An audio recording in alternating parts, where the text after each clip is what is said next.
1వ తారీఖు 2వ నెల 2024 నుండి 15/2/2024 వరకు పుట్టినటువంటి వారందరికీ కూడా ముందస్తుగా జన్మదిన శుభాకాంక్షలు. గతంలో వివాహం చేసుకున్న వారికి వివాహ వార్షికోత్సవ శుభాకాంక్షలు.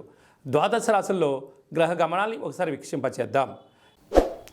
మకర రాశి వారు మాఘపంచమి సందర్భంగా అమ్మవారి యొక్క ఆశీస్సులు ఎలా పొందాలో ఈ వీడియోలో సవివరంగా సంపూర్ణంగా తెలుసుకుందాం. మకర రాశిలో ఏ నక్షత్రాలు వస్తాయనగా ఉత్తరాషాఢ నక్షత్రంలోని 2, 3, 4 పాదాలు, శ్రవణ నక్షత్రంలోని 4 పాదాలు, ధనిష్టా నక్షత్రంలోని 1, 2 పాదములు కలిపితే మకర రాశి. చాలామందికి పుట్టినటువంటి కాల సమయంలో డేటా బర్త్లు లేనటువంటి కారణం వల్ల పేరు యొక్క మొదటి అక్షరాన్ని అనుసరిస్తూ ఆ రాశిని తెలుసుకునే ప్రయత్నం అవుతుంది. అవి ఏ అక్షరాలు ఒకసారి పరిశీలన చేద్దాం. బో, జా, జీ, జూ, జే, జో, ఘ, గా, గి అక్షరాల వారందరూ కూడా మకర రాశి జాతకులే. మకర రాశి యొక్క అధిపతి శనైశ్వర స్వామివారు.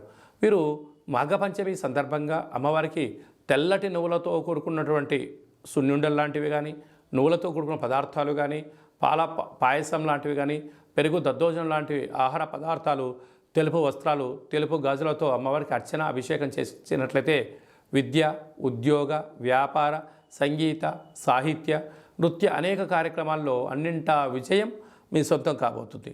అంటే వీరికి ఒకవైపు ఏళ్లనాటి శని చివరార్థ సంచార స్థితిలో ఉంది కనుక ఈ బుధాదిత్య రాజయోగం రాశిలోనే ఉండడం వలన ప్రభుత్వ అధికారులతో సఖ్యత, మౌనం, ధ్యానం, ఏకాగ్రత, మీ జన్మ నక్షత్రం రోజున మంగళ శనివారాల ఎందున అష్టమి తిథి ఎందున దూరావాయు జల ప్రయాణాలు పెట్టుకోకపోవడం ఉత్తమోత్తంగా భావించగలగాలి. ధనస్థానంలో శని సంచార స్థితి ఉండడం వలన ధనపరమైనటువంటి స్వల్పమైన చిక్కులు ఉండే అవకాశాలున్నాయి కనుక ధనాన్ని సమయాన్ని దయచేసి వృధా చేసుకోవద్దు. తృతీయ స్థానంలో రాహు సంచార స్థితి ఉండడం వలన తల్లిదండ్రులు, అత్తామామలతో స్వల్పమైన విభేదాలు రాబోతున్నాయి. డబ్బుల ఇచ్చిపుచ్చుకునే వ్యవహారంలో బంధువులతో, మిత్రులతో దయచేసి వాగ్వివాదానికి ఇది సరైన సమయం కాదు అని చెప్పి గమనించాలి.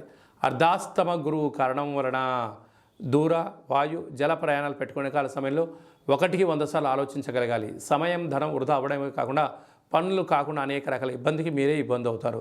భాగ్యస్థానంలో కేతు సంచార స్థితి ఉండడం వలన భార్యాభర్తలు, ప్రేమికులు, పార్ట్నర్షిప్ వ్యవహారాలు నడిపించేటప్పుడు ఓపిక, సహనం, పట్టుదల అవసరమని చెప్పి గమనించాలి.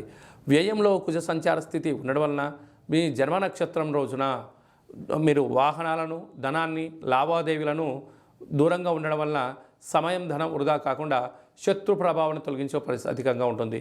డాక్టర్లు, వ్యాపారవేత్తలు, వ్యవసాయ సోదరీమణులు, గృహ భవన నిర్మాణ కార్యక్రమం చేసే వారికి చాలా మంచి కాలము అని చెప్పి గమనించాలి.